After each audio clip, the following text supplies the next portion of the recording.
Assalamualaikum warahmatullahi wabarakatuh. Perkenalkan, kami dari kelompok 4 dalam mata kuliah wawasan ilmu pengetahuan teknologi. Kami akan membahas submateri yang berjudul teknologi di bidang gizi. Nah, submateri yang akan kami bahas yang pertama, teknologi dalam kesehatan, perkembangan teknologi dan kebiasaan makan, pengolahan dan penyimpanan pangan, teknologi dan perilaku makan, dan terakhir kesimpulan. Anggota dari kelompok kami yang pertama ada Alifin Nurholisma, Sylvia Nur Salsabila Yusuf, Kokom Nurkomah, Dina Siti Solihat, dan saya sendiri Murazabidi, dan yang terakhir ada Ai Qodariah. Nah, langsung saja ke materi pembahasan. Yang pertama yaitu teknologi dalam bidang kesehatan. Teknologi dalam bidang kesehatan, khususnya dalam pelayanan gizi, menyediakan saluran baru untuk mempromosikan gaya hidup sehat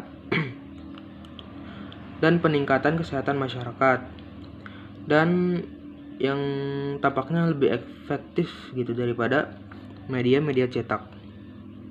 Nah, seperti kita ketahui, zaman sekarang itu banyak sekali media di internet seperti YouTube, Facebook, maupun Instagram yang dapat menyediakan channel-channel untuk membahas tentang kesehatan gizi.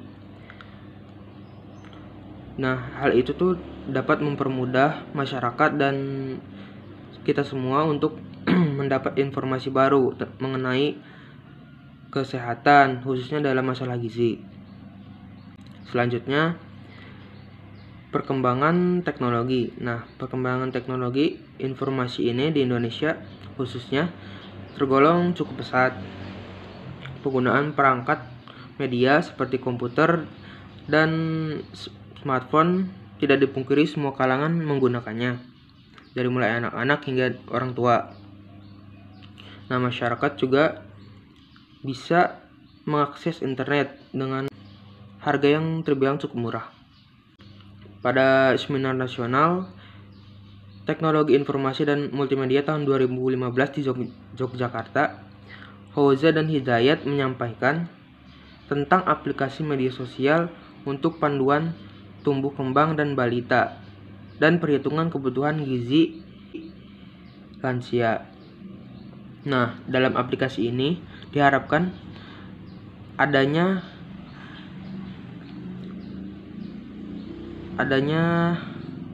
aplikasi ini dapat menjadi sarana sosialisasi antara orang tua dan juga ahli gizi untuk saling share dan sekaligus menjadikan panduan yang dapat dipercaya untuk membantu para orang tua dalam memantau tumbuh kembang balita dan dapat digunakan sendiri oleh para lansia untuk melakukan pengukuran indeks massa tubuh dan angka kecukupan gizi bagi setiap orang maupun balita. Kenalkan, nama saya Alifia Nurholisma. Di sini saya sebagai pemateri kedua. Baiklah, langsung saja kita ke materi. Kebiasaan makan. Kebiasaan makan adalah tingkah laku manusia dalam memenuhi kebutuhan makan yang meliputi sikap, kepercayaan, dan pemilihan makanan, bukan merupakan bawaan dari lahir namun merupakan hasil pembelajaran. Kebiasaan makan ini sifatnya sangat personal. Kebiasaan makan yang berbeda-beda ditinjau dari segi jenis, frekuensi, dan jumlah. Kebiasaan terbentuk berdasarkan selera dan ketersediaan makanan di tingkat rumah tangga. Lalu yang selanjutnya ada pengertian kebiasaan makan menurut para ahli. Menurut Humaydi 1989, kebiasaan makan adalah tingkah laku manusia atau kelompok manusia dalam memenuhi kebutuhannya akan makan yang meliputi sikap, kepercayaan, dan pemilihan makanan. Menurut Suharjo 1989 menyatakan bahwa kebiasaan makan individu atau kelompok individu adalah memilih pangan dan mengkonsumsinya sebagai reaksi terhadap pengaruh fisiologis, psikologis, sosial, dan budaya. Lalu yang selanjutnya ada perkembangan teknologi mempengaruhi kebiasaan makan.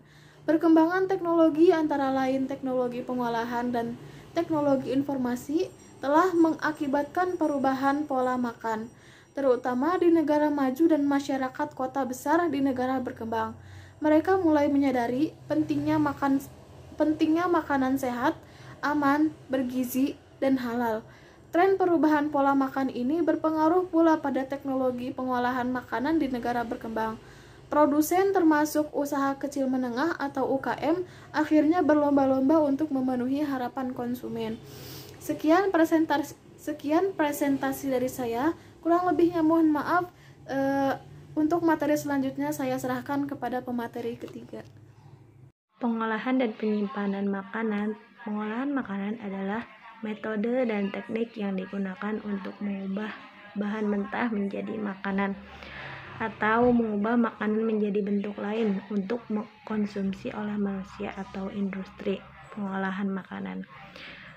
Penyimpangan pangan merupakan kurun waktu ketika suatu produk makanan akan tetap aman, mempertahankan sifat sensori, kimia, fisik, dan mikrobiologi tertentu, serta sesuai dengan keterangan sesuai pelabelan data nutrisi ketika disimpan pada kondisi tertentu. Pun mekanisme pengolahan bahan makanan yang diantaranya 1. Persiapan bahan makanan, menyiapkan semua bahan makanan yang diperlukan sebelum dilakukan pengolahan. Yang kedua, pengolahan bahan makanan, kegiatan mengubah bahan makanan mentah menjadi makanan siap dimakan. 3. Distribusi dan penyajian makanan dilakukan setelah semua proses dalam pengolahan selesai dan makanan pun siap disajikan. Adapun jenis-jenis perlakuan pengolahan bahan makanan yang diantaranya ada blanching. Blanching adalah dalam proses blanching makanan direndam dalam air yang mendidih dan dicelupkan ke dalam air es atau dialiri dengan air dingin.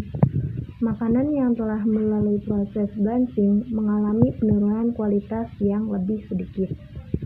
Pasteurisasi adalah yang kedua ada pasteurisasi. Adapun pasteurisasi ini sebuah proses pemanasan makanan dengan tujuan membunuh organisme merugikan seperti bakteri, protozoa, kapang, dan hamir dan suatu proses untuk memperlambatkan pertumbuhan mikroba pada makanan. Yang ketiga, sterilisasi, yaitu upaya untuk membunuh mikroorganisme termasuk dalam bentuk spora. Yang keempat, adapun pendinginan. Pendinginan adalah penghilangan panas, biasanya yang menghasilkan suhu yang lebih rendah atau perubahan fasa. Penurunan suhu yang dicapai dengan cara lain juga dapat disebut pendinginan. Transfer energi termal dapat terjadi melalui radiasi termal, konduksi panas atau konveksi. Selanjutnya, fermentasi, yang merupakan suatu proses perubahan kimia pada suatu substrat organik melalui aktivitas enzim yang dihasilkan oleh mikroorganisme. Proses fermentasi dibutuhkan starter sebagai mikroba yang akan ditumbuhkan dalam substrat.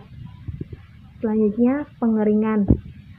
Pengeringan ini adalah proses perpindahan massa air atau pelarut lainnya dari suatu zat padat atau semi padat dengan menggunakan penguapan. Yang terakhir, adapun penggunaan bahan kimia. Bahan kimia merupakan zat murni atau campuran yang terdiri dari beragam elemen-elemen kimiawi yang contohnya formalin. Baik, saya Dina Siti Solihat. Di sini saya akan menyampaikan mengenai tujuan penyimpanan pangan, faktor-faktor yang mempengaruhi penyimpanan pangan, dan juga teknologi dan perilaku makan. Langsung saja untuk tujuan penyimpanan pangan. Yang pertama, untuk memelihara dan mempertahankan kondisi dan mutu bahan makanan yang disimpan. Yang kedua, yaitu melindungi bahan makanan yang disimpan dari kerusakan, kebusukan, dan gangguan lingkungan lainnya. Yang ketiga, menghambat pertumbuhan mikroba atau bakteri.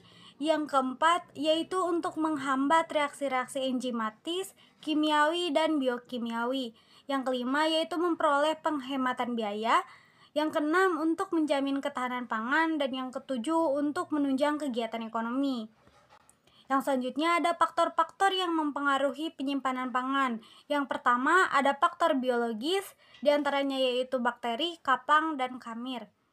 Yang kedua yaitu kimiawi, yaitu mencakup klorofil, vitamin C, tiamin, karotin, dan riboflavin, dan lain-lain.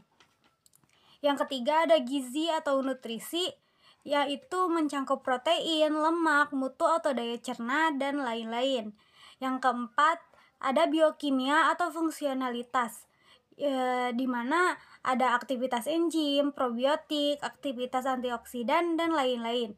Yang kelima ada fisik atau fisikokimia, yaitu diantaranya kekentalan, kekerasan, warna, stabilitas emulsi, dan lain-lain. Yang keenam ada organoleptik, diantaranya tekstur, penampakan, atau penampilan. Kemudian teknologi dan perilaku makan. Kehadiran teknologi dalam kehidupan manusia sangat berdampak besar terhadap tata cara hidup manusia, baik dari segi positif maupun negatif. Salah satunya dampak teknologi yaitu kepada perubahan sikap dan karakter manusia yang menggunakan teknologi tersebut. Ternyata, teknologi juga dapat mempengaruhi perubahan pola perilaku setiap individu yang melakukannya.